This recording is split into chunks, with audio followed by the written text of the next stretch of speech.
A railway track runs parallel to a road until a turn brings the road to a railway crossing. आओ बनाते हैं इसे। ये railway track बना लो। ये पहली रेल, ये दूसरी रेल, और दोनों मिला के बनाएंगी एक रेलवे ट्रैक। और ये हमारी रोड है, ग्रीन कलर की रोड। देखिए कभी, अब देख लो। क्यों बनाया मैंने ऐसे भाई? क्योंकि लिखा हुआ है कि until a turn brings the road to a railway crossing, इसलिए बनाया मैंने ऐसे। A cyclist rides on the road every day at a constant speed of 20 kilometre per hour. He normally meets the train that travels in the same direction at the crossing. तो वो crossing पे जाके meet करता है, मतलब यहाँ crossing है तो यहाँ पे ट्रेन जब पहुँचती है तब वही पहुँच जाता है। तो मान लेते हैं ट्रेन, देखो ऑब्वियसली ट्रेन की स्पीड तो काफ़ी ज़्यादा होगी ना साइकिलिस्ट से, तो साइकिलिस्ट कम डिस्टेंस ट्रैवल कर रहा होगा, दोनों क्रॉसिंग पर ही मीट करते हैं ट्रेन और साइकिलिस्ट। तो क्या मतलब हुआ कि ट्रेन काफ़ी पीछे से आ रही होगी और साइकिलिस्ट काफ़ी आगे से आ रहा होगा, तो दोनों सेम टाइम में मीट कर पाएंगे, because considering train to travel very fast या faster than cyclist, train to travel faster than cyclist. ये तो कॉमन सेंस की बात है, साइकिलिस्ट तो तेज से नहीं चला पाएगा ट्रेन से। तो मान लेते हैं कि ये मैं पॉइंट ट्रेन के लिए मान लेता हूँ ए, और ये पॉइंट मान लेता हूँ मैं साइकिलिस्ट के लिए बी, जहाँ से साइकिलिस्ट अपने घर से निकल के ऐसे आता होगा, धड़ धड़ धड़ ऐसे गलियों से निकलता हुआ ऐसे आता होगा। तो ये हम मान सकते हैं ये डिस्टेंस साइकिलिस्ट के लिए एल सी यहाँ तक, और ये डिस्टेंस हम मान सकते हैं ट्रेन के लिए एल टी। दोनों का टाइम सेम होना चाहिए तभी तो मीट कर पाएंगे। सो टाइम दोनों के लिए, time distance upon speed, cyclist का distance L C, speed cyclist की 20 दे रखी है। A cyclist rides along the road every day at constant speed of 20, तब पढ़ लिया था मैंने, तो 20 है। और साथ में ट्रेन की स्पीड नहीं दे रखी है, पर डिस्टेंस एल टी हमने अज्यूम किया और ट्रेन वी टी ले लेते हैं। He normally meets the train travels in same direction at the crossing. इतना तो हमने कर लिया इसके according. One day he was late by 25 minutes and met the train 10 kilometres before the railway crossing. Find the speed of train. एक दिन क्या हुआ, इसको आते आते 25 मिनट लग गए, तो फिर वो यहाँ पे ना मिल के 10 किलोमीटर पहले मिला। अब मान लेते हैं ये यहाँ से 10 किलोमीटर पहले मीटिंग हो गई इनकी,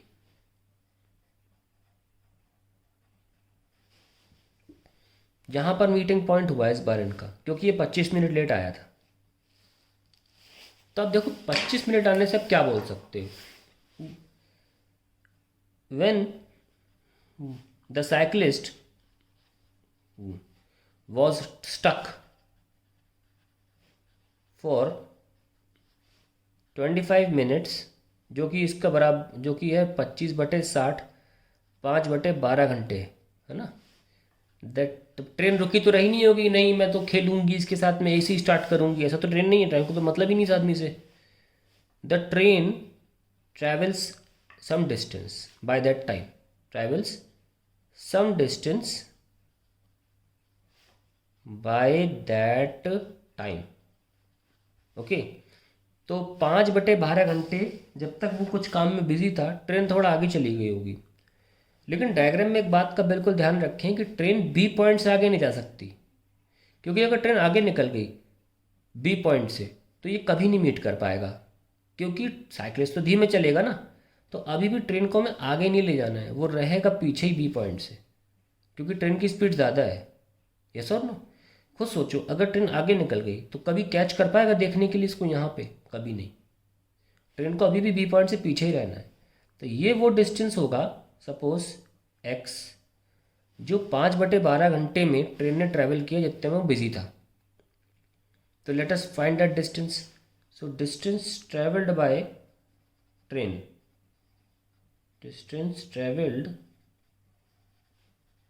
bye train in 5/12 hours, x is equals to, distance speed into time होता है, स्पीड इंटू टाइम। ये लीजिए, अब कहानी शुरू होती है। अब ट्रेन यहाँ से स्टार्ट कर रही है, let this new position B A dash, और अपना साइकिलिस्ट तो यहीं से स्टार्ट करेगा ना, और मिल जाएंगे यहाँ, ये यहाँ पे। तो अब ट्रेन को इतना डिस्टेंस ट्रैवल करना है और साइकिलिस्ट को इतना, पर अब भी दोनों का टाइम सेम होगा, क्योंकि मीट कैसे करेंगे, नहीं तो मीट करने में टाइम तो सेम होना चाहिए। तो अब टाइम की इक्वेशन कैसे निकालोगे भाई दोनों के लिए? पहले साइकिलिस्ट का लिख लेते हैं। साइकिलिस्ट के लिए यहाँ से लेकर यहाँ तक का डिस्टेंस कितना होगा? LC - 10, क्योंकि ये तो 10 है ना, LC - 10 अपॉन साइकिलिस्ट की स्पीड VC जो कि 20 के बराबर है। अभी ब्रैकेट करके लिख लीजिए, यही टाइम ट्रेन को लगना चाहिए। ट्रेन के लिए दूरी यहाँ से यहाँ तक कैसे लिखोगे? LT - 10, एक बार ये हटाओ, एक बार ये हटाओ, x कितना आया? 5/12 VT अपॉन ट्रेन की स्पीड। टाइम तो सेम होना चाहिए ना। बस अब ये सॉल्व कर लोगे तो आंसर आ जाएगा। आइए सॉल्व करते हैं इसको।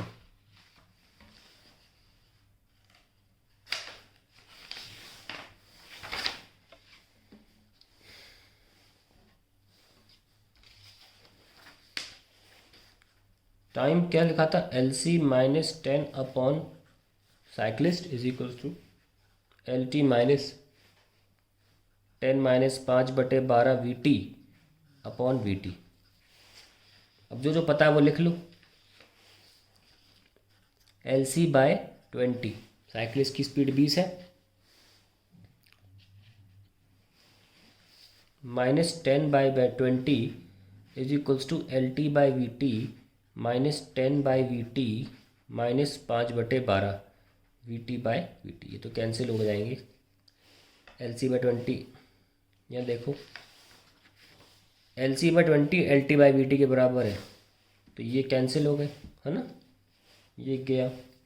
तो ये यहाँ ले आओ, 5/12 -1/2 S माइनस का 10/VT, तो साइन पलट दो, 1/2 -5/12 इस 10/VT।